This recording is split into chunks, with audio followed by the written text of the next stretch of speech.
if I think of my early days, probably the main motivation, I always enjoyed be able to build something that is working. So compared to someone, right, have a strong passion for just scientific discovery, right? So that I think maybe there is something play a role. That's from the beginning, indeed. Enjoy building a product, building a system. And then, of course, your question is more on later. How do you look at this? And I think aside from that passion, right? Fundamentally, what you're passionate about, and then to be successful, probably my most humble learning is about the customer perspective. So when you engage on a commercial, right, uh, basically enterprise or venture, this is where indeed, the customer needs must ground you. Um, because oftentimes, I have so many young people and different people also from academic, they would be very excited. They want to do something. They have great ideas. Oftentimes you see what is missing is they do not think about the customer or the problem, right? Because sometimes the problem can be an abstract problem. So a problem could be your problem, but not a customer problem, right? This is where I think it's probably the most danger, almost like day one, right? That's something people really need to spend time, think through and validate, right? To see if that real problem exist for the kind of customer or whoever you think this solution is going to help. That become probably the most fundamental one. Then, of course, when you want to, when you have a clarity and an answer for that, and then you start thinking about what it takes, right? Uh, Probably also easy to get you beyond your own self-centered thinking, because a lot of early, I would say, founders, they don't think of that much, right, in terms of who else they would need, because they just think they have this idea, they build something, could be very cool, right, and they will be very excited. But then, yeah, it tends to be kind of affixed to this and not even think about the team requirement as well. Yeah, my observation, of course, this may happen even more. It depends on the sector, right? If you're working on something, I mean, today the Gen AI empowered thing is great. I mean, I have confidence this thing is going to make fundamental impact on us, on everyone.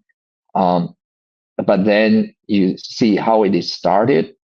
Then when you have a lot of investor money all of a sudden pouring in, it encouraged a lot of young, right, students and young people, young professionals to actually jump in, because even the investors do not for this particular sector, because it's a very strong, right, trend or hype. The investor could indirectly, unknowingly encouraging the young entrepreneurs that way as well, because they do not ask these questions. So some, and thought of it, and they could be very successful, but then some would unfortunately, right, would fall on the wayside. So combining this with the previous comments you mentioned, you have to focus on the customer problems, right, and also think long term about the vision, so that you don't have short-sightedness. You build it for the long haul, and then you try to build the best solution for the customer problems, essentially. Yeah. Good. And I'm going to jump in on this one because it works together. When you start a new business and it starts growing, do you take a role as the founder and CEO, Fengmin, or do you go and get somebody to be the CEO so you can focus on product and all of the roadmaps and the vision as well as the engineering team? How do you've done it 5 times, you're on the 5th one, maybe the 6th one. How do you start delegating what you focus on versus what somebody else has to do for leadership and teamwork? That is a great question, and indeed, that at least for myself, it actually evolved and also basically comes with my learning, right? If I was going to look back, I probably more always just assess to say, okay, for the startup team as a co-founder, what can I do, right? What do I bring into this team? It needs to be something, I identify, I think I'm convinced myself, right? I can make that impact. I'm having that critical role. So that role may not be a CEO or even an VP. I mean, I think for my first one, I would say I went in the founding team. I was leading a team of intrusion detection technology as a director and co-founder. And that's how we do it. I mean, I play that role, but then as it evolved, I probably have a lot more critical influence in terms of our overall technology, right? How we are going from, the actual, let's say, detection method, architecture to even we were using hardware acceleration. So in terms of how we use the hardware, the system architecture. But nonetheless, right, my role was coming as that and involved. Then in time, indeed, at different stage, this is where associated with my own growth, right, my impact, it's become a more higher impact, larger responsibility role, but still more technology, right? If I look at Palo Alto Networks, and I was a co-founder and the chief scientist. So I work with the CTO with Nir Zog to help with a lot of those architecture and solutions, things like that. Then only, I mean, it was not until I would say my full startup, that's the first time I basically took the CEO role. Of course, that was a very short period of time. So I didn't get much of on the ground, practice. But that's, basically depends on the team we assemble, right? Everyone's strengths and knowledge among ourselves. So we are able to come to that arrangement, and I have the confidence. But one thing in back of my mind all the time is we are always open. We have an open mind. We know some of these things I learned even although I was not in that driving seat, but I even learned right from, let's say, Palo Alto Network time. We have, Sequoia and also, in this case, Ashim Shardna, both was the investor, right? Help. But I learned some of the things there in terms of, once you are doing this thing, then the company success, right? And should be, right, the over kind of arching goal everyone is trying to achieve. And then it's very important for everyone to have that open mind to understand, at what stage and how we should do it. Do we need, right, the next right execution leadership? So that I think that's one definitely. I always have that in mind as well. Yeah. Good job. Thank you. That was very important to hear. Ike, your turn. Well, I mean, first I want to acknowledge, and I want to make sure our audience hears this loud and clear. It's definitely not about ego. your title, what you get. Mm. It is knowing yourself, what you contribute to the company, and then you take that role, not title. You take that role, and then you contribute to your best of abilities, along with your co-founders, right? I think that's that. Sometimes the glory is being so much pronounced, and the people have to have these titles. You're you're not gonna get anywhere unless you know who you are, and then you do your best part of the team as part of your role that you and your co-founders defined. Yeah, I mean, absolutely. I think that's why I think that's in a way probably how you can assess in terms of the maturity, right? Ready for being a co-founder, or not, because that mentality is very important. It's getting the things done. Whoever is the best, actually, right, can make it happen, and then that you just have to, right, when you have very limited resource. Even for the new hires, we are very clear with people come in, day one. We have that communication in terms of what we really need and what are the potential, where we can go. But indeed, the ones maybe proven, let's see, less fitting, right, is the one if someone are totally bought in and very kind of strict about this big company hierarchy, because I'm kind of annoyed with this role and I must have this authority. Yeah. That I think is a dangerous sign for startup, right? It's going to be an issue. Yeah, sounds good. So that's awesome. Thank you so much, Fengmin. You are a technologist. You are into AI. You also have been tightly integrated into Silicon Valley ecosystem with all the venture capitalists.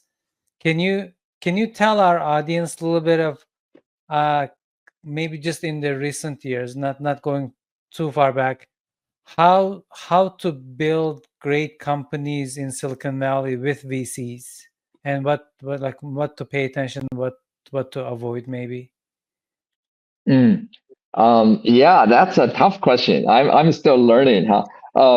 But indeed, I mean, I would say, ideally, this will sometimes change from the sector, right, to sector. It definitely, VCs get influenced by their LPs. So oftentimes VC friends share with us, right, in terms of they also have a limited time frame they have to make a decision. That's where when you manage people's money, you have come with that responsibility. But from a pure startup point of view, I would say the most ideal case, is if you can spend the time, right, initial bootstrapping. I mean, not necessarily means it's a lot of money, but there is a lot of prep going before you decide to do something. It will be better if you get all this learning and vetting in terms of what problem we are trying to solve. Is it right? How real? How big? Who it is? And the thing is, the more you can do at that stage, hopefully, instead of your 9 to 5 work, and then you spend the rest of your balance to actually do that homework. And the more you can do that, before then you start putting things down as a pitch deck, the better, right? That's hopefully you don't need a whole lot, even the angel or seed money. And then the next one is really, indeed, I think this is where the best one. When you do get that stage, you need to get some people to work, right, to create something you can show. I think it's better to leverage, start with friends and family, and then the angels, right? The angels or some of the family offices. The reason also being, just overall, because this kind of progression helps you to prove certain things, because there are certain milestones, certain things question you have to answer. If you never answer those questions, you jump into a VC, right? Institutional VC. Maybe depend on the team, but in terms of optimize your chance of doing it right, then you would want this progression. And also getting to the angels might be the better one, or the family office or individual investors, because those are the folks that would support you, give you the most early critical resource.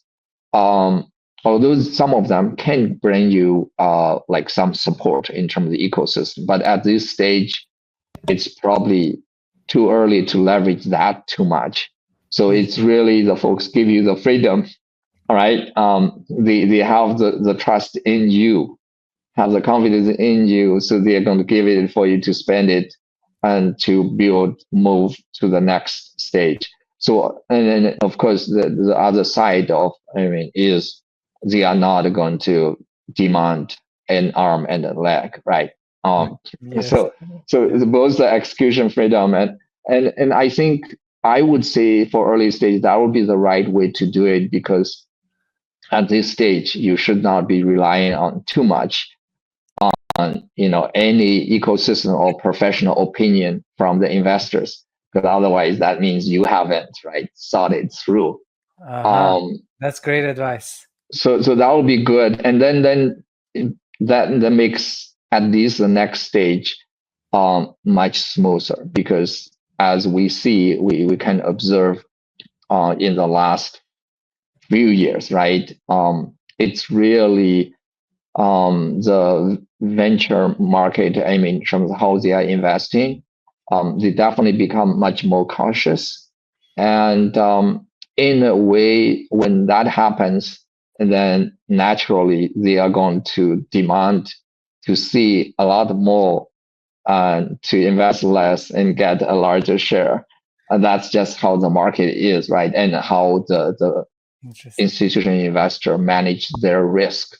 So you have to face that reality. So then that means if you can build to a significant point where you indeed can show significant uptake and revenue, then you are in a much better position.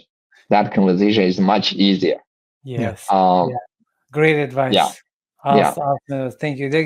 It looks like they're either investing in large scale the platforms that every other SaaS company is gonna use, or they take bigger pieces of the individual vertical applications, like with your, like the way you suggested, like build, have a much better negotiation power if you're gonna go that route. Yeah, awesome. Great. Yeah. I want to, with a few remaining minutes, I have to ask this question. You prep so many companies, Fengmin. At what point do you intentionally or do you not at all focus on getting a buyer? How does the selling of the business happen? You're heads down, executing, and somebody says, "Hey, I want to buy you," or do you actually put a strategy to say, "It's about time. It's time for us to make sure that people know that we're available." What's your strategy? Yeah, I would not say, I share this with my substantial amount of data. To say, I'll share it from what I learned. I feel it's the right thing to do. For reference. I think in most of the cases, you at least I would aim for building it to grow, right? Not necessarily for IPO. IPO is so hard, but focusing on, as long as you see, let's see, you see the trajectory, you see there is the market, customer demand, you can grow, and you also have a good plan. You believe, right? This is a good plan for going in that trajectory. Then, I would continue to build. Um, so I haven't got to the case. I felt it would be rare case. I mean, I know there are people are successful doing it, but at least I haven't got to that point to feel that's a comfort thing. I think of it in terms of how I'm going to build then with that acquisition. I know maybe there are successful people coming, from a big ecosystem, and since they are very successful, I really admire them.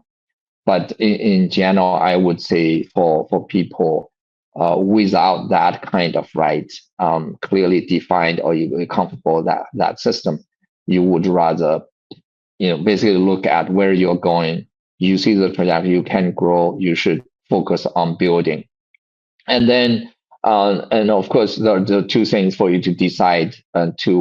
One is, of course, the beginning point that you think you should always engage, right? When people come make an inquiry, you want to learn what is the demand out there, what's the appetite. You should engage, let people know, and you learn. But you want to build. I mean, the only time you are really serious and devote more effort to it is if you see there are some significant roadblocks, right?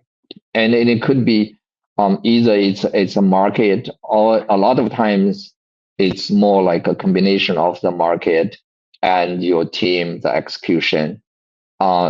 Maybe it will be too hard, right? A task to overcome, to switch all the engines, everything to go. That become like a total some kind of pivot. Otherwise, I mean, that's the time to actually engage more the folks, right? That is managing all this merger and acquisition. I think, you would have enough time to react to do it that way when you see some signs in terms of difficulty moving forward.